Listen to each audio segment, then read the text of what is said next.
बंद कायदा 1971 मध्ये सुधारणा करणार आहे। केंद्र सरकारनं वैद्यकीय महाविद्यालय तसंच पदवी आणि पदव्युत्तर अभ्यासक्रमांच्या जागांच्या संख्येत वाढ केली आहे। आरोग्य आणि कुटुंब कल्याण राज्यमंत्री अनुप्रिया पटेल यांनी आज लोकसभेत लेखी उत्तरात या संदर्भात माहिती दिली। 2014 पासून आतापर्यंत वैद्यकीय महाविद्यालयांची संख्या 387 वरून 844 झाली आहे। तसंच पदवी पदांवरील जागा या 51,348 वरून 1,39,489 आणि पदव्युत्तर स्तरावरील जागा या 31,185 वरून 86,360 पर्यंत वाढल्या आहेत, असं पटेल यांनी सांगितलं।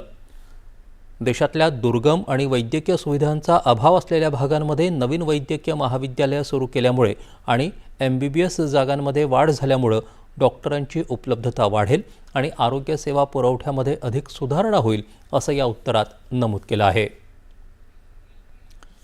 पेपर